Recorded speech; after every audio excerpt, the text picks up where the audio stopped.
Hello everyone, welcome to our channel study with DK. Friends, फिर हाजिर हैं देश और दुनिया की 19 जनवरी 2021 की सभी महत्वपूर्ण करंट अफेयर्स न्यूज़ लेकर, जो सभी कॉम्पिटिटिव एग्जाम के लिए मोस्ट इम्पॉर्टेंट है। तो चलिए दोस्तों, शुरू करते हैं आज का करंट डोज यानी करंट अफेयर्स। आज का पहला पॉइंट है, बड़ा इंपॉर्टेंट पॉइंट है, ध्यान से सुनिएगा। देश में पहली बार सड़क सुरक्षा माह मनाया जाएगा। इसका राइट आंसर है 18 जनवरी टू 17 फरवरी, ऑप्शन नंबर सी। अब ध्यान रखिएगा साथियों, 18 जनवरी से 17 फरवरी के बीच में देश में पहली बार सड़क सुरक्षा माह मनाया जाएगा। इस पॉइंट को आप अच्छे से ध्यान रखिएगा। ये है मिंट का article, need to save lives in India, Nitin Gadkari inaugurate road safety month. अब ध्यान रखिएगा, भारत के जो वर्तमान में सड़क एवं परिवहन मंत्री हैं वो हैं आपका नितिन गडकरी साहब। इन्हीं के द्वारा अभी हाल ही में भारत में पहली बार सड़क सुरक्षा माह आपका जो है, जो भारत सरकार के द्वारा मनाया जाएगा, इसकी साथियों शुरुआत की गई। इससे पहले साथियों पूरे भारत में आपका, भारत के इतिहास में हमेशा सड़क सुरक्षा सप्ताह मनाया जाता था, लेकिन पहली बार आपका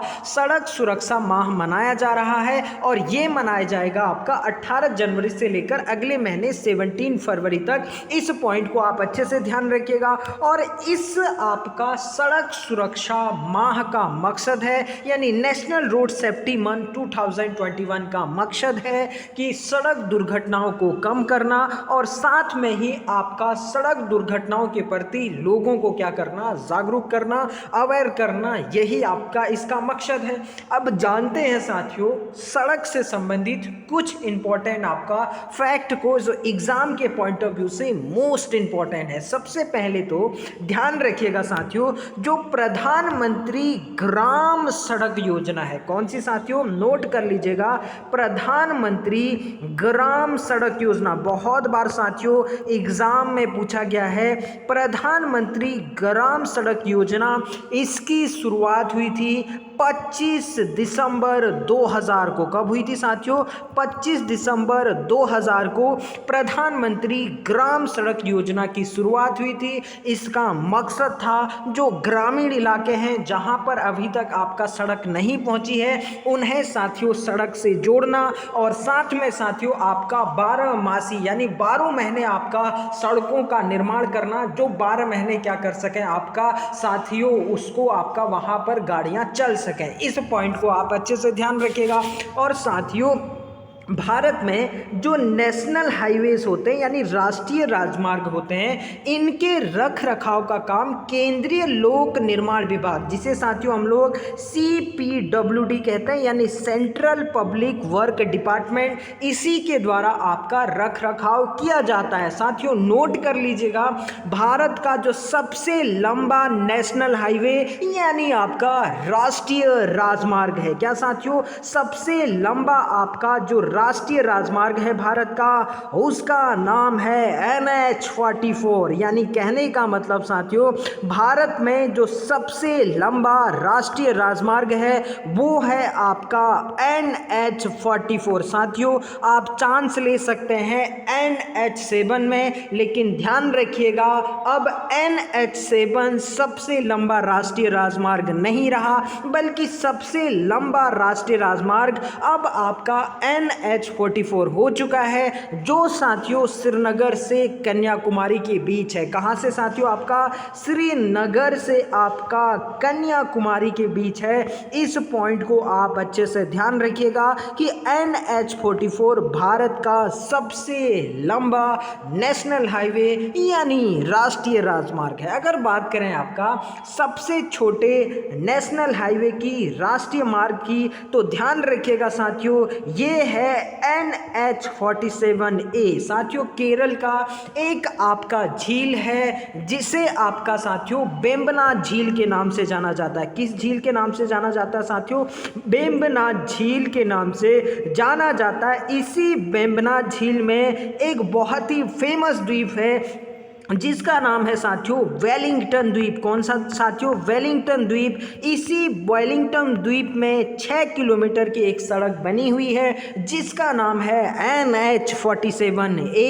ध्यान रखिएगा साथियों, ये सबसे छोटा राष्ट्रीय राजमार्ग है। इस पॉइंट को भी आप अच्छे से ध्यान रखिएगा साथियों। भारत में जो बॉर्डर आपका स्टेट है या बॉर्डर एरियाज हैं, यहाँ पर जो सड़क बनाने का काम किया जाता है वो किया जाता है बॉर्डर रोड ऑर्गेनाइजेशन यानी आपका BRO, सीमा सड़क संगठन के द्वारा। किसके द्वारा साथियों? सीमा सड़क संगठन यानी बॉर्डर रोड ऑर्गेनाइजेशन के द्वारा आपका जो भारत के सीमावर्ती जिले होते हैं या राज्य होते हैं या वो राज्य जो किसी आपका अन्य देश से अंतर्राष्ट्रीय सीमा आपका शेयर करते हैं, वहां पर सड़कों का पुलों का जो निर्माण किया जाता है वो साथियों BRO यानी सीमा सड़क संगठन, बॉर्डर रोड ऑर्गेनाइजेशन, जिसकी स्थापना होती है 1960 में। इस पॉइंट को भी आप नोट कर लीजिएगा साथियों। भारत की एक बहुत ही महत्वपूर्ण आपका परियोजना है जिसे हम लोग स्वर्णिम चतुर्भुज योजना के नाम से जानते हैं। कौन सा साथियों?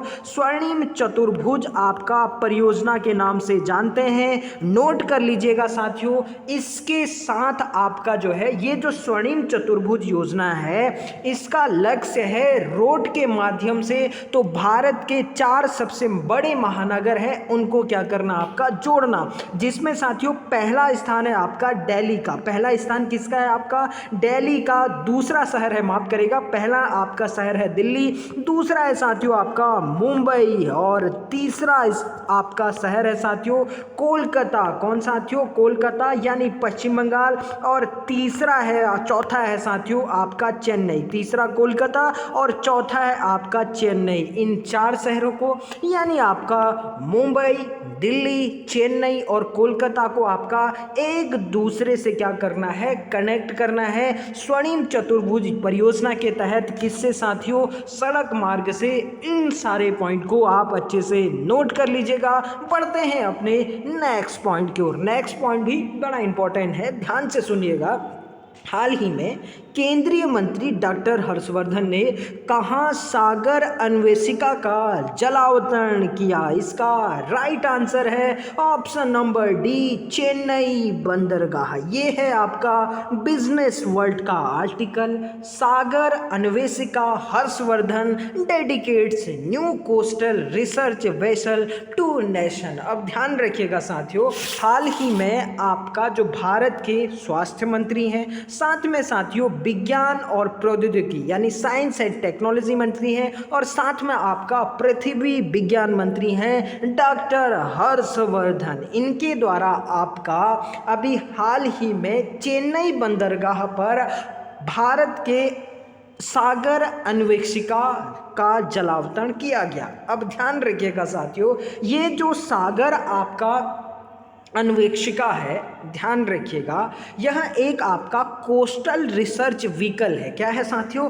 कोस्टल रिसर्च व्हीकल है। ये आपको सामने तस्वीर दिख रही होगी सागर अन्वेषिका की। और ध्यान रखिएगा साथियों, कोस्टल रिसर्च व्हीकल का मतलब ये है कि ये समुद्र के भीतर आपका क्या करेगी? 3 किलोमीटर नीचे तक साथियों आपका ये रिसर्च करेगी। यानी साथियों जो आपका ये सागर अन्वेषिका जहाज है, ये समुद्र के नीचे 3 किलोमीटर तक आपका जा सकती है। और साथ में साथियों ये जो जहाज है वो आपका एक कोस्टल रिसर्च व्हीकल है। इस पॉइंट को अच्छे से ध्यान रखिएगा। इसके द्वारा जो समुद्र के भीतर की जानकारियां हैं उनको आपका एकत्रित की जाएगी और उनका आपका डाटा एकत्रित किया जाएगा, उनका मैप बनाया जाएगा। इस पॉइंट को आप अच्छे से ध्यान रखिएगा। और इसका जो निर्माण किया गया साथियों वो आपका टीटागढ़ बेंगस, कहाँ साथियों? आपका टीटागढ़ बेंगस कोलकाता में किया गया। इस पॉइंट को भी आप अच्छे से ध्यान रखिएगा।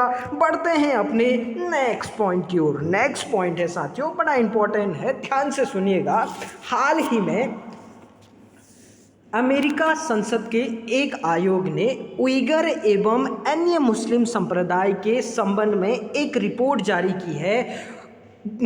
उइगर मुस्लिमों का संबंध किस देश से? साथियों यहाँ पर कोई गैर हो गया, एक्चुअली में यहाँ पर उइगर मुस्लिम होना चाहिए था। सॉरी फॉर टाइपिंग मिस्टेक, फिर से इसको पढ़ लेते हैं। हाल ही में अमेरिका संसद के एक आयोग ने उइगर एवं अन्य मुस्लिम संप्रदाय के संबंध में एक रिपोर्ट जारी की है। उइगर मुस्लिमों का संबंध किस देश से है? इसका राइट आंसर है ऑप्शन नंबर सी, चाइना। ये है एनडीटीवी का article, China possibly carried out genocide against Uyghurs, US Congress report. अब ध्यान रखिएगा साथियों, अभी हाल ही में जो यूएस की कांग्रेस है साथियों, एक्चुअली में भारत की जो संसद है उसी तरीके से आपका यूएस की जो संसद है उसका नाम आपका कांग्रेस है, उसके द्वारा आपका एक रिपोर्ट जारी की गई है।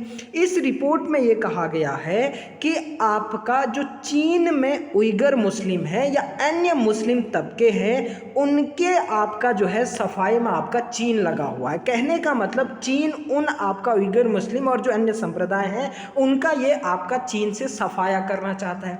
दूसरा इसमें ये बात कही गई है कि उइगरों के अलावा कजाक हो गया, किर्गिज हो गया और अन्य अल्पसंख्यक समुदाय जो चीन में रहते हैं उनका आपका उत्पीड़न हो रहा है। और साथ में आपका इस कांग्रेस की रिपोर्ट में ये कहा गया है कि इनके मानवाधिकारों व धार्मिक स्वतंत्रता का यहाँ पर उल्लंघन हो रहा है। और आपका साथियों अमेरिका सरकार ने ये भी कहा है, यानी कहने का मतलब वहाँ की जो कांग्रेस है उसने अमेरिका सरकार से ये कहा है कि अमेरिका सरकार को आपका जो उइगर मुस्लिम है और अन्य यहाँ पर आपका मुस्लिम संप्रदाय हैं उनके अधिकारों की आपका रक्षा करनी चाहिए। ये बात अभी हाल ही में जो यूएस कांग्रेस की रिपोर्ट है उसके द्वारा कहा गया है। अब क्या है उइगर मुस्लिम का विवाद और यहाँ पर आपका यूएस इस तरीके की बातें क्यों कह रहा है? ये उइगर मुस्लिम आपका जो है किस चीज़ को लेकर लगातार मांग कर रहे हैं जिसकी वजह से आपका जो चाइना है वो इनका आपका क्या कर रहा है, लगातार से आपका जो है उत्पीड़न कर रहा है। क्या कर रहा है साथियों? लगातार आपका उत्पीड़न कर रहा है। कौन है ये उइगर? आपका डिटेल से जानते हैं। सबसे पहले तो साथियों ये है आपका एशिया का मैप, ठीक है ना। ये है अपना भारत और इसी के ऊपर जब आप जाएंगे अपने पड़ोसी को, ठीक है ना, उत्तराखंड से इधर को देखेंगे या पूर्वोत्तर के ऊपर को देखेंगे तो साथियों ये रहा आपका चाइना। ये पूरा साथियों आपका ये चाइना है, ठीक है ना। अब ध्यान रखिएगा साथियों, दूसरे मैप में हम देखते हैं बहुत डिटेल से। ये चाइना का मैप है, ये आप समझ गए होंगे। चाइना के मैप में ये वाला जो मैंने रेड कलर से आपका ड्रॉ कर रखा है, ठीक है ना साथियों, ये है आपका सिंजियांग प्रांत। क्या है साथियों? चाइना का आपका सिंजियांग प्रांत। कौन सा प्रांत साथियों? सिंजियांग प्रांत। अब ध्यान रखिएगा साथियों, इसी सिंजियांग प्रांत में आपका उइगर मुस्लिम रहते हैं चाइना में। कौन रहते हैं साथियों? इसी सिंजियांग प्रांत में आपका उइगर मुस्लिम रहते हैं। अब ध्यान रखिएगा साथियों, एक्चुअली में जो ये उइगर मुस्लिम हैं ये एक आपका तुर्क जातीय समूह है। क्या है साथियों? आपका एक तुर्क जातीय समूह है और वर्तमान में आपका इस सिंजियांग प्रांत में उइगर मुस्लिमों की जो जनसंख्या है वो लगभग आपका 1 करोड़ है। कितना है साथियों? आपका 1 करोड़ है। अब लंबे समय से आपका जो चीन सरकार है, चीन सरकार के द्वारा ये जो सिंजियांग प्रांत में रहने वाले जो उइगर मुस्लिम हैं इन पर आपका अनेक पाबंदियां लगाई गई है। इनको आपका धार्मिक स्वतंत्रता नहीं है। ये जो उइगर मुस्लिम हैं ये आपका जो है रोज़ा नहीं रख सकते हैं, दाढ़ी रखने पर इन पर पाबंदी है। और आपका साथियों इन उइगर मुस्लिम के लिए आपका जो चीन है उसके द्वारा डिटेंशन सेंटर यानी हिरासत केंद्रों की आपका स्थापना की गई है और इन हिरासत केंद्रों में लगभग 10 लाख उइगर मुस्लिमों को आपका रखा गया है। अब ध्यान रखिएगा साथियों, ये जो उइगर मुस्लिम है, अगर हम लोग आपका चाइना के मैप को इस तरीके से डिवाइड करेंगे तो आपका साथियों ये जो आपका इलाका पड़ता है यानी सिंजियांग का, ये पड़ता है आपका उत्तर पश्चिम में। कहाँ पड़ता है साथियों? आपका उत्तर पश्चिम में यानी नॉर्थ वेस्ट में पड़ता है। अब ध्यान रखिएगा साथियों, ये जो उत्तर पश्चिम का सिंजियांग प्रांत है ये आपका सबसे बड़ा उत्तर पश्चिम चीन का सबसे बड़ा स्वायत्त क्षेत्र है और चीन को आपका मध्य पूर्व को जोड़ने वाला जो प्राचीन सिल्क रोड था वो यहीं से साथियों आपका गुजरता है। दूसरी बात, खनिजों से ये बहुत ज़्यादा समृद्ध है, ठीक है ना। और तीसरा साथियों, जो सी पैक है, यानी कहने का मतलब चाइना पाकिस्तान इकोनॉमिक कॉरिडोर, क्या साथियों आपका चाइना पाकिस्तान इकोनॉमिक कॉरिडोर है सीपैक। इसके तहत आपका चाइना ने क्या कर रखा है कि जो आपका ये सिंजियांग प्रांत है इससे आपका पाकिस्तान के ग्वादर पोर्ट को क्या कर रखा है, जोड़ रखा है। अब आपका साथियों ये जो उइगर मुस्लिम हैं ये आपका जो है विरोध क्यों कर रहे हैं और चाइना इनको क्यों दबा रहा है, इस पॉइंट को भी हम अच्छे से समझते हैं। इस पॉइंट को समझने से पहले मैं एक बात आपको बता दूं कि यहाँ पर आपका जो उइगर मुस्लिम हैं, उइगर मुस्लिमों को कंट्रोल करने के लिए यहाँ पर चाइना के द्वारा एक जनजातीय संप्रदाय को बसाया गया है जिसका नाम है आपका हान संप्रदाय। अब आपका साथियों इसकी पूरी की पूरी आपका सिंजियांग प्रांत को लेकर चाइना इतना सीरियस क्यों है और यहाँ पर उइगर मुस्लिमों का आपका जो है उत्पीड़न क्यों हो रहा है, ये सारी की सारी बातें हम लोग डिटेल से समझते हैं। सबसे पहले तो ध्यान रखिएगा साथियों, एक्चुअली में ये जो आपका सिंजियांग प्रांत है यहाँ पर आपका ईस्ट तुर्किस्तान इस्लामिक मूवमेंट आपका साथियों बहुत लंबे समय से चल रहा है। क्या चल रहा है, ईस्ट तुर्किस्तान इस्लामिक मूवमेंट चल रहा है। एक्चुअली में साथियों होता क्या है कि ये जो सिंजियांग प्रांत होता है ये 1949 में आपका साथियों कुछ समय के लिए अपनी एक अलग पहचान बना लेता है, यानी एक अलग देश के रूप में स्थापित हो जाता है। लेकिन साथियों होता क्या है, ये जो इसको ये लोग नाम देते हैं पूर्वी तुर्किस्तान, क्या नाम देते हैं साथियों, पूर्वी तुर्किस्तान 1949 में नाम देते हैं। लेकिन कुछ समय के लिए ये आज़ाद होता है, फिर आपका माओ की सरकार आती है, वो यहाँ पर आपका साथियों क्या कर लेती है, कब्जा कर लेती है। और जब कब्जा कर लेती है तो उसके बाद ये लगातार कोशिश कर रहे थे किसको आज़ाद करने के लिए, उइगर लोग आपका इस सिंजियांग प्रांत जो कभी आपका पूरी तुर्किस्तान हुआ करता था। अब ध्यान रखिएगा साथियों, ये होता क्या है कि 1949 में फिर चाइना इस पर कब्जा कर लेता है। बाद में आपका 1991 में जब सोवियत संघ का आपका पतन होता है तो सोवियत संघ के पतन के समय फिर जो ईस्ट तुर्किस्तान इस्लामिक मूवमेंट है ये आपका तेजी से फिर से आपका बढ़ने लगता है, यानी ये लोग आपका तेजी से मार्ग करने लगते हैं। ऐसे सिचुएशन में साथियों जो चाइना होता है, चाइना यहाँ पर आपका दमनकारी अपनी जो नीति होती है वो शुरू कर देता है और यहाँ के जो उइगर मुस्लिम थे जो आपका ईस्ट तुर्किस्तान इस्लामिक मूवमेंट थे के जुड़े हुए लोग थे उन्हें आपका अलगाववादी घोषित कर देता है। जबकि आपका ये जो उइगर मुस्लिम के जो नेता हैं वो आपका उनको अलगाववादी नहीं मानते हैं और ये लगातार आपका जो है कोशिश करते हैं, अपनी आवाज़ उठाने की कोशिश करते हैं कि आपका इसे सिंजियांग प्रांत को क्या किया जाए, एक अलग देश के रूप में आपका पूर्वी तुर्किस्तान के रूप में स्थापित किया जाए, ठीक है ना। तो इस वजह से साथियों लंबे समय से जो चाइना है वो यहाँ पर इनका जबरदस्त तरीके से क्या कर रहा है, दमन कर रहा है।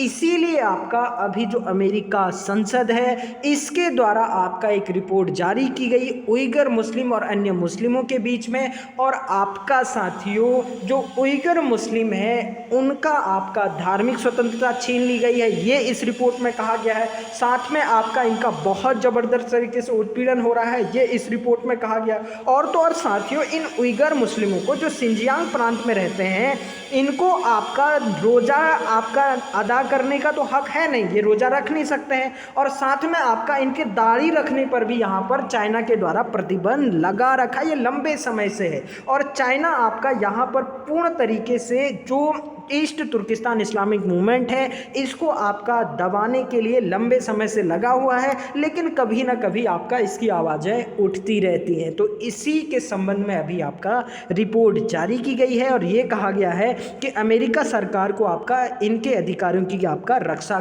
करनी चाहिए। तो ये आई होप दोस्तों सारे के सारे पॉइंट आपको अच्छे से समझ में आए होंगे। बढ़ते हैं हम लोग अपने नेक्स्ट पॉइंट की ओर। नेक्स्ट पॉइंट है, हाल ही में उस्ताद गुलाम मुस्तफ़ा खान का निधन हो गया।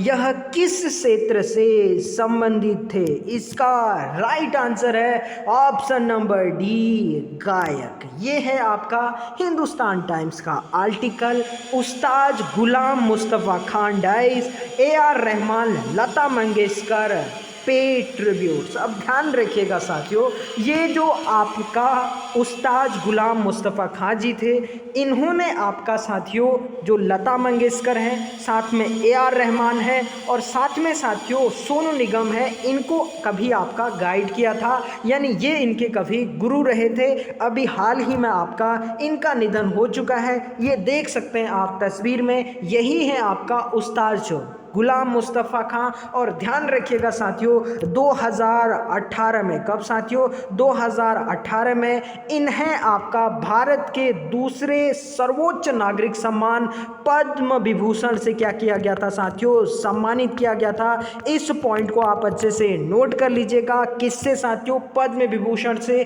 जो भारत का दूसरा सर्वोच्च सम्मान है। जबकि साथियों भारत का जो सबसे सर्वोच्च सम्मान है वो है आपका भारत रत्न, दूसरा आपका साथियों पद्म विभूषण, तीसरा साथियों पद्म भूषण और जबकि चौथा होता है आपका पद्मश्री।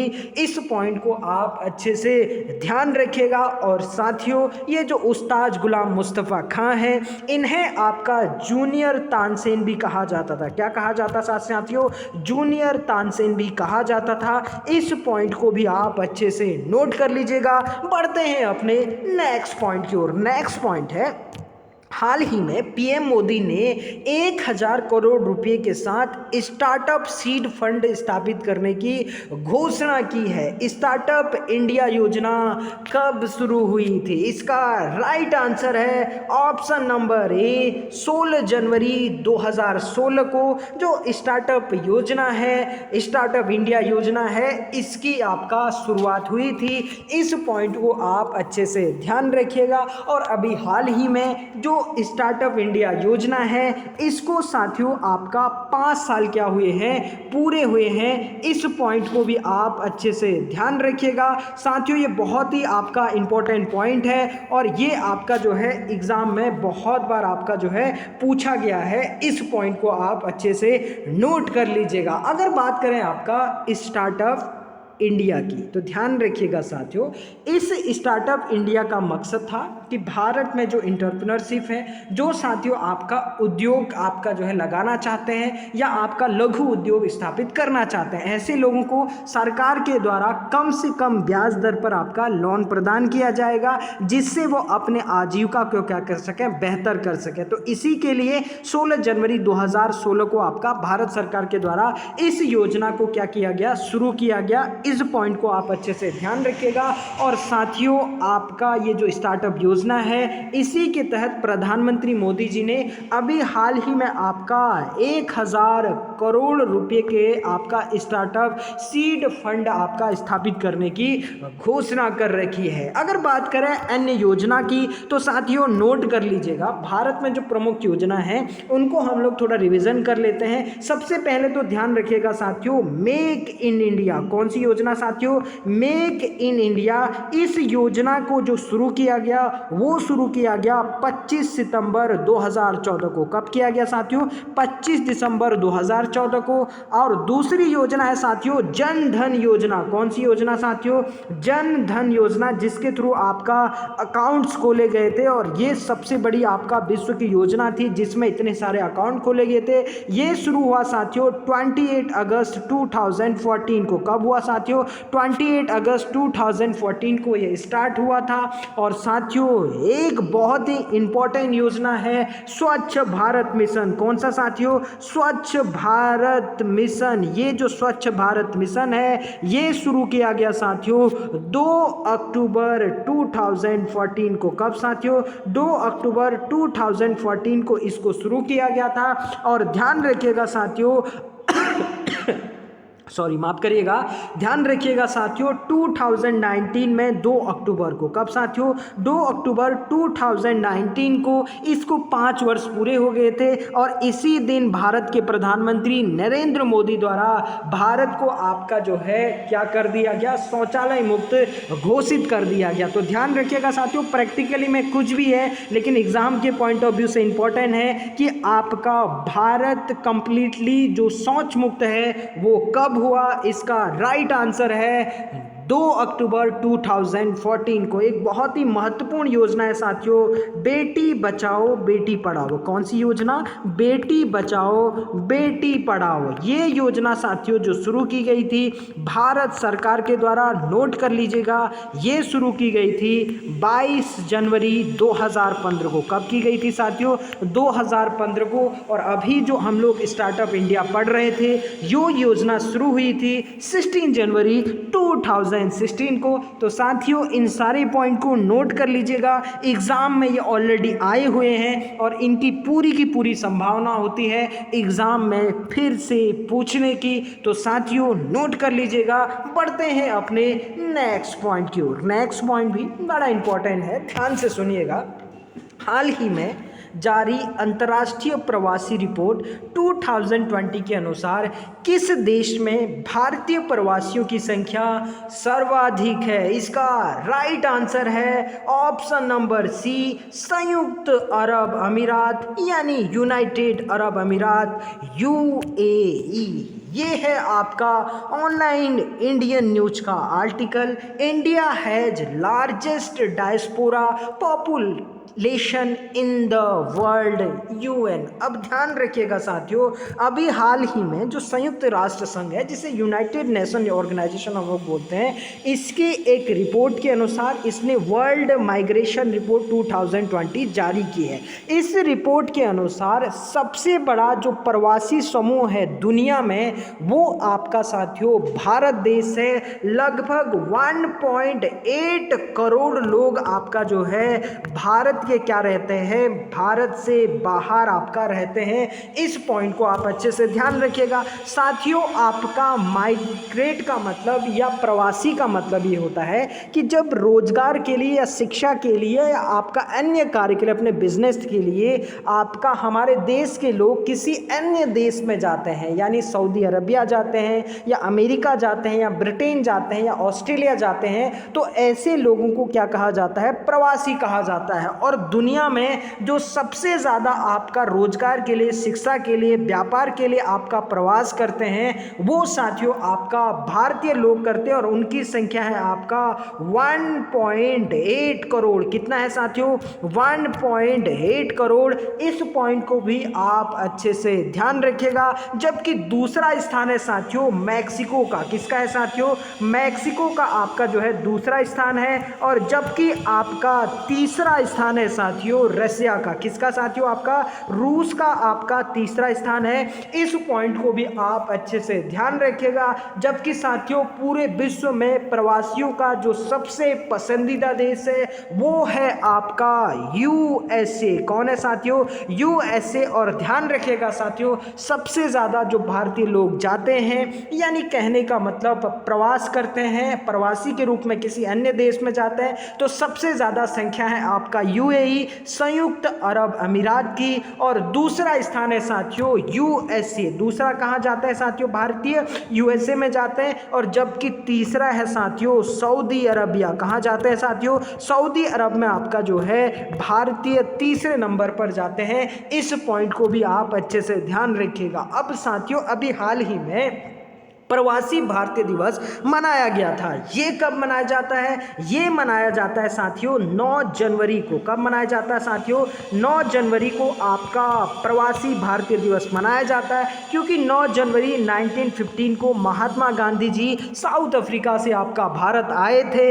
इन्हीं के आपका याद में आपका प्रत्येक वर्ष 9 जनवरी को प्रवासी भारतीय दिवस मनाया जाता है। इसे मनाने की शुरुआत साथियों 2003 में हुई थी। और साथियों नोट कर लीजिएगा 2021 में जो भारतीय प्रवासी दिवस मनाया गया, इसके जो चीफ गेस्ट मुख्य अतिथि थे सूरीनाम के आपका राष्ट्रपति, जिनका नाम था आपका साथियों चंद्रिका प्रसाद संतोखी। ये साथियों मैं ऑलरेडी आपका जो 10 जनवरी की करंट थी उसमें आपका साथियों मैं ऑलरेडी इसको बता चुका हूँ। इस पॉइंट को आप अच्छे से ध्यान रखिएगा। जबकि साथियों अंतर्राष्ट्रीय जो प्रवासी दिवस है वो मनाया जाता है 18 दिसंबर को और इसकी शुरुआत यूएनओ के द्वारा 2000 में की जाती है। कब की जाती है साथियों? 2000 में की जाती है। और इस बार का जो 2020 का थीम था वो था साथियों री इमेजिनिंग ह्यूमन मोबिलिटी।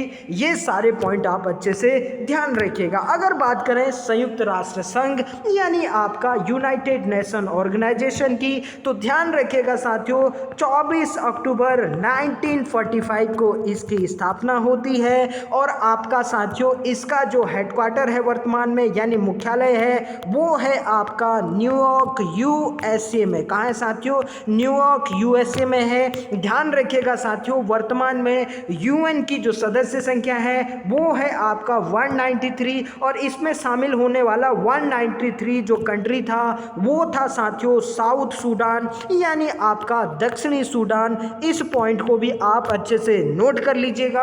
और साथियों वर्तमान में जो संयुक्त राष्ट्र संघ के महासचिव हैं उनका नाम है एंटोनियो गुटेरस। कौन साथियों? एंटोनियो गुटेरस आपका वर्तमान में इसके महासचिव हैं। जबकि साथियों यूएनओ के जो पहले महासचिव थे उनका नाम था त्रिगवेली। ये साथियों आपका नॉर्वे से बिलोंग करते थे। जबकि गुटेरस साहब आपका पुर्तगाल से क्या करते हैं? बिलोंग करते हैं। इस पॉइंट को भी आप अच्छे से नोट कर लीजिएगा। संयुक्त राष्ट्र संघ के 6 अंग हैं। इस पॉइंट को भी आप अच्छे से नोट कर लीजिएगा। और संयुक्त राष्ट्र दिवस मनाया जाता है इसके स्थापना के दिन ही 24 अक्टूबर को। तो ये सारे पॉइंट साथियों अच्छे से नोट कर लीजिएगा।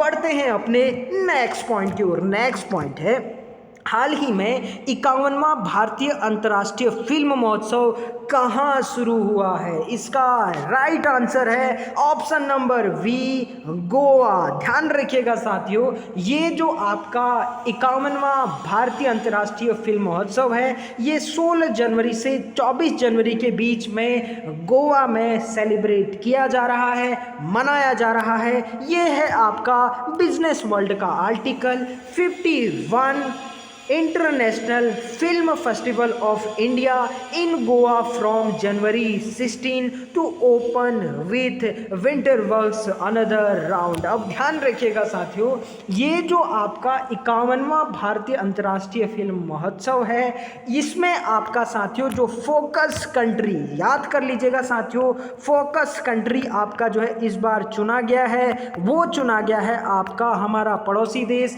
बांग्लादेश। कौन साथियों? बांग्लादेश। और आपका साथियों इसकी जो शुरुआत हुई यानी इस आपका जो है भारतीय अंतर्राष्ट्रीय फिल्म महोत्सव की शुरुआत हुई वो हुई साथियों 60 की आंख फीचर फिल्म से। और साथियों इसके निर्माता हैं तुषार हीरानंदी। अगर बात करें आपका भारतीय अंतर्राष्ट्रीय फिल्म महोत्सव की तो साथियों ध्यान रखिएगा 1952 में। कब साथियों? 1952 में इसकी शुरुआत होती है और इसका आयोजन हर वर्ष आपका गोवा में ही होता है। कंफ्यूजन करने के लिए साथियों हर बार आपका जो है इससे सवाल आते हैं और आपका जो है कहां पर आयोजित होता है या कहां पर आयोजित हुआ ये अक्सर पूछा जाता है। तो ध्यान रखिएगा हमेशा आपका गोवा में ही आयोजित होता है। तो बढ़ते हैं अपने नेक्स्ट पॉइंट की ओर। नेक्स्ट पॉइंट है हाल ही में chief of defence staff general Bipin Rawat ने किसे आपका सिल्वर सम्मान से सम्मानित किया? अब साथियों ध्यान रखिएगा ये किया है option number A Prithvipal Singh को। अब ये है आपका एनडीटीबी का article veteran who served in all 3 Indian armed forces presented silver. अब ध्यान रखिएगा साथियों ये जो पृथ्वीपाल सिंह है जिनकी तस्वीर आपको स्क्रीन पर दिखाई दे रही होगी ये आपका अभी की तस्वीर है और ये इनकी आपका जिस समय सेना में थे तब की तस्वीर है। अब ध्यान रखिएगा हाल ही में इन्हें chief of defence staff Bipin Rawat साहब ने आपका सिल्वर सम्मान से सम्मानित किया। अब ध्यान रखिएगा साथियों इन्होंने आपका ये एकमात्र ऐसे भारतीय हैं जिन्होंने आपका तीनों विंग में काम किया। तीनों विंग का मतलब ये है साथियों आर्मी में भी इन्होंने काम किया, एयरफोर्स में भी इन्होंने काम किया और साथ में आपका नेवी यानी जल थल और आपका वायुसेना तीनों में आपका साथियों इन्होंने क्या दी? सेवाएं दी। और ये एकमात्र एकमात्र भारतीय हैं जिन्होंने तीनों विंग में आपका सेवाएं दी। इस पॉइंट को भी आप अच्छे से ध्यान रखिएगा। और साथियों नीचे आप देख सकते हैं during his service with military colonel आपका Prithvipal Singh retired participated in world war two में भी इन्होंने पार्टिसिपेट किया और 1965 इंडो पाक वॉर में भी आपका साथियों इन्होंने क्या किया था, पार्टिसिपेट किया था। तो इनको आपका सम्मानित किया गया है सिल्वर मेडल से। इस पॉइंट को भी आप अच्छे से ध्यान रखिएगा। ये साथियों आप देख सकते हैं जो पृथ्वीपाल सिंह हमारे क्या है, आपका हीरो है। इस पॉइंट को आप अच्छे से ध्यान रखिएगा। और साथियों अभी हाल ही में 2-3 दिवस बड़े इंपॉर्टेंट मनाए गए हैं, याद कर लीजिएगा। सबसे पहले तो साथियों 14 जनवरी को आपका पूर्व सैनिक दिवस यानी वेटरन्स डे के रूप में मनाया गया। क्या मनाया गया साथियों, पूर्व सैनिक दिवस आपका 14 जनवरी को आपका मनाया गया। इस पॉइंट को आप अच्छे से ध्यान रखिएगा। उसके बाद साथियों 15 जनवरी को जिस दिन आपका जो है हमारे देश के जो पहले आपका क्या थे, थल सेना अध्यक्ष थे यानी आपका करियप्पा साहब, इन्होंने क्या किया था, जो थल सेना का आपका अध्यक्ष होता chief of the army staff, इसके रूप में इन्होंने पदभार संभाला था। दूसरी चीज़ साथियों 15 जनवरी को क्या मनाते हैं हम लोग, आपका आर्मी डे मनाते हैं। ठीक है ना, क्या मनाते हैं, आर्मी डे मनाते हैं। और साथियों ध्यान रखिएगा कि आपका जो नौसेना दिवस है वो आपका 4 दिसंबर को मनाते हैं। कब मनाते हैं साथियों, 4 दिसंबर को। और जबकि वायुसेना दिवस मनाते हैं आपका 8 अक्टूबर को। इस पॉइंट को भी आप अच्छे से नोट कर लीजिएगा। बढ़ते हैं साथियों अपने नेक्स्ट पॉइंट की ओर। नेक्स्ट पॉइंट है प्रधानमंत्री कौशल विकास योजना के तीसरे चरण को देश भर के कितने जिलों में शुरू किया जाएगा। इसका राइट आंसर है ऑप्शन नंबर बी, 6 जिलों में प्रधानमंत्री कौशल विकास योजना के तीसरे चरण को आपका शुरू किया जाएगा। यह है आपका फाइनेंशियल एक्सप्रेस का आर्टिकल। सरकार ने प्रधानमंत्री कौशल विकास योजना का तीसरा फेज किया लॉन्च, 8 लाख युवाओं को मिलेगी ट्रेनिंग। अब ध्यान रखिएगा साथियों, तीसरे चरण में प्रधानमंत्री कौशल विकास योजना के तहत आपका 2020-21 में 8 लाख प्रत्याशियों को प्रशिक्षण और आपका जो है 948.90 करोड़, ठीक है ना, कितना 948.90 करोड़ रुपये आपका जो है इस थर्ड स्टेज में आपका खर्च की जाएगी। इस पॉइंट को भी आप अच्छे से ध्यान रखिएगा। अगर बात करें प्रधानमंत्री कौशल विकास योजना की तो ध्यान रखिएगा साथियों 15 जुलाई 2015 को, कब साथियों, आपका 15 जुलाई 2015 को इस योजना को आपका शुरू किया गया। इस पॉइंट को आप अच्छे से नोट कर लीजिएगा। पहला चरण आपका 2015 में, जबकि दूसरा चरण आपका 2016 में शुरू किया गया। इसका उद्देश्य और लक्ष्य ये था साथियों कि देश के युवाओं को उद्योगों से जुड़ी ट्रेनिंग देना, जिससे आपका उन्हें रोजगार पाने में सहायता मिल सके। इसीलिए आपका प्रधानमंत्री कौशल विकास योजना को भारत सरकार के द्वारा शुरू किया गया था 15 जुलाई 2015 को। और अभी तीसरे चरण में आपका 600 जिलों में इसे शुरू किया जाएगा। 8 लाख प्रत्याशियों को प्रशिक्षण दिया जाएगा और 948.90 करोड़ आपका राशि इसमें खर्च की जाएगी। इन सारे पॉइंट को अच्छे से ध्यान रखिएगा। तो ये था दोस्तों आज की सभी महत्वपूर्ण करंट अफेयर्स न्यूज का एनालिसिस, जो सभी कॉम्पिटिटिव एग्जाम के लिए मोस्ट इंपॉर्टेंट है। तो चलिए दोस्तों फिर मिलते हैं एक नए करंट अफेयर्स न्यूज एनालिसिस के साथ। तब तक आप पढ़ते रहिए। If you like this video please share, comment, like and subscribe. Thank you very much. God bless you all.